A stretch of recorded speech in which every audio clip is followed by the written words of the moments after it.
Aujourd'hui, nous allons parler sur la cinquième clé. Attirer le regard de Dieu en faisant sa volonté au quotidien. Attirer le regard de Dieu en faisant sa volonté au quotidien.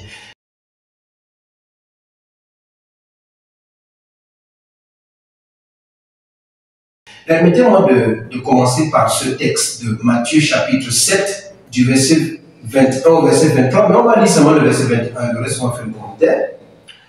Verset 21, il dit, quiconque me dit Seigneur, Seigneur, n'entrera pas forcément dans le royaume des cieux, mais celui-là seul qui fait la volonté de mon Père qui est dans les cieux.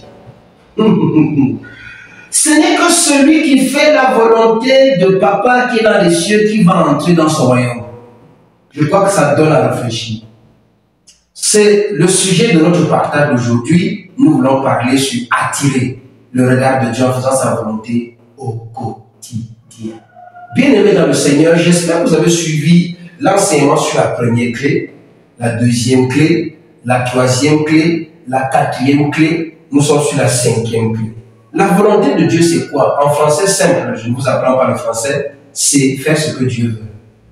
Faire ce que Dieu veut, tout simplement. Et la parole nous montre ici que ce n'est pas tout le monde qui crie Seigneur, Seigneur. Donc toi qui m'écoutes, ne t'arrête pas seulement à dire Seigneur, Seigneur. Tout le monde peut dire Seigneur. Même le bandit, quand on veut l'arrêter, même un brigand, quand on veut l'arrêter, il crie oh Dieu parce qu'il veut échapper à la prison, il veut échapper à la mort. Mais ce n'est pas tous ceux qui disent Seigneur, Seigneur, qui auront accès au ciel, qui auront accès à la gloire de Dieu. Mais ceux-là seuls qui font la volonté de notre Père qui est dans les cieux. Alors, la volonté de Dieu, c'est quoi? Je voudrais qu'avant qu'on arrive à la volonté de Dieu, dans certains exemples, qu'on voit d'abord dans le cas de Jésus. Je voudrais que nous lisions ensemble dans le livre de Luc, chapitre 21. Luc 21, je lis rapidement à partir du verset 41. La parole de Dieu dit, puis il s'écarta d'environ un jet de pierre, se mit à genoux et pria en disant, Père, si tu le veux, éloigne de moi cette coupe. Toutefois, suivez la partie ici, toutefois, que ce ne soit pas ma volonté, mais la tienne qui soit faite. Alors, un ange lui apparut du ciel pour le fortifier. Ouais, un ange lui apparut du ciel pour le fortifier. Donc, comme il a prié pour que la volonté de Dieu soit faite, Dieu a tourné son regard vers Jésus et il a envoyé un ange à sa faveur. Qu'est-ce que ça veut dire? Un chrétien, une personne qui marche au jour le jour pour faire la volonté de Dieu, attire l'activité des anges à sa faveur. La parole de Dieu dit que l'ange est venu pour fortifier Jésus parce que sa prière n'était pas pour faire sa volonté humaine, mais sa prière était pour faire la volonté du Père. Donc, faire la volonté de Dieu attire le regard de Dieu sur nous. Faire la volonté de Dieu attire le mouvement des anges en notre faveur. Bien-aimés dans le Seigneur. Nous devons souvent examiner les choses que nous voulons dans notre cœur et examiner à la lumière des Écritures pour voir si Dieu est en accord, si Dieu est d'accord avec ce qu'on veut. C'est pour cela que quiconque cherche la volonté de Dieu pour sa vie, Dieu va tourner le regard vers toi. Tu ne peux pas être quelqu'un qui cherche la volonté de Dieu pour ta vie, pour ton futur mariage concernant les célibataires, pour ton ministère, pour ta famille, pour ton foyer. Tu cherches la volonté de Dieu et Dieu ne te répond pas. Non. Jérémie chapitre 29 dit, je connais moi l'Éternel, les projets que j'ai formés sur vous. Il dit projet de paix et non de malheur afin de vous donner un avenir plein d'espérance. Il dit, vous me chercherez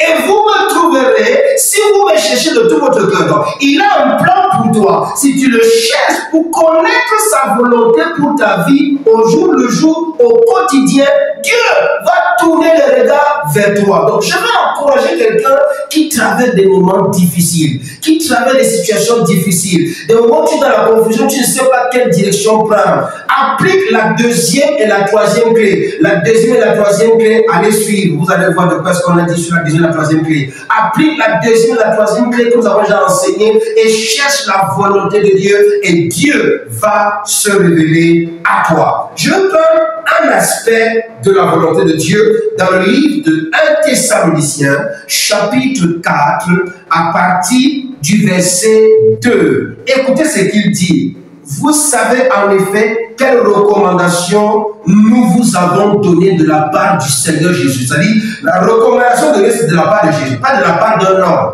mais de la part de Jésus. Verset 3. Ce que Dieu veut, c'est votre sanctification. C'est que vous vous absteniez de l'impudicité. Verset 4. C'est que chacun de vous sache tenir son corps dans la sainteté et l'honnêteté. S'abstenir de l'impudicité. Tout ce qui est impudicité, c'est tout ce qui est fornication, adultère, pornographie, tout ce qui est impudique. S'abstenir aussi de la malhonnêteté, d'être honnête avec toi-même et honnête avec ton frère. C'est la volonté de Dieu. Marcher dans l'honnêteté dans ton travail, dans l'honnêteté dans ton commerce, l'honnêteté dans ton ministère, l'honnêteté à l'égard des membres de ta famille. C'est la volonté de Dieu. Et quand tu es dans l'honnêteté et que c'est la volonté de Dieu, Dieu va tourner le regard vers toi. Il dit aussi ce que Dieu veut, c'est votre sanctification. C'est votre sanctification. Et vous savez, Hébreux chapitre 12, verset 14 dit, recherchez la paix avec tous. Rechercher la paix, c'est la volonté de Dieu. Dieu aime les gens qui cherchent la paix. Dieu aime les partisans de paix. Dieu aime les constructeurs de paix. Donc rechercher la paix avec tous. N'accepte pas que la haine et l'amertume prennent de l'ampleur dans ton cœur. C'est vrai, ton frère, ta soeur, ton collègue, ton voisin, ta voisine, t'a frustré, t'a blessé, t'a mis les bâtons dans les roues.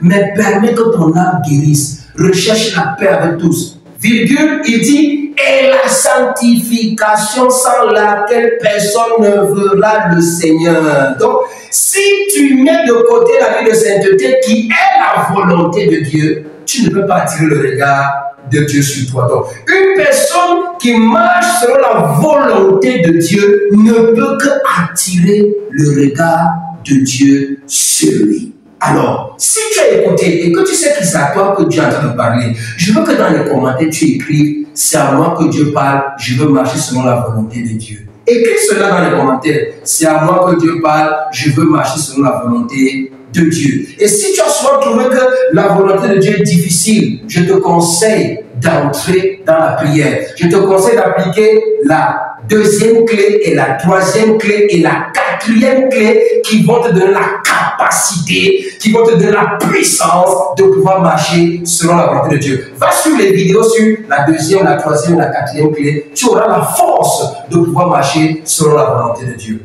Nous voulons prier. Seigneur, je prie pour mon frère. Je prie pour ma soeur. Seigneur, l'expérience que tu m'as donnée, c'est qu'il y a du plaisir à marcher selon ta volonté. Je prie que tu leur accordes aussi cette grâce.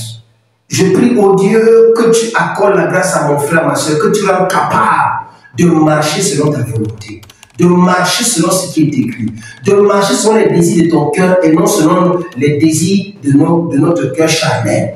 Donne à mon frère, ma soeur, d'apprendre davantage au travers de la deuxième et de la quatrième clé que nous avons déjà vue. Enseigne-les, instruis-les, éduque-les. Et pendant qu'ils s'engagent à marcher dans ta volonté, comme Jésus a fait cette prière, Seigneur, tourne ton regard vers eux et que les anges soient relâchés du ciel en leur faveur pour les soutenir, pour les fortifier et pour intervenir là où leur capacité humaine est limitée. Merci Seigneur pour tes bienfaits, au nom de Jésus-Christ. Amen. Que le Seigneur te bénisse.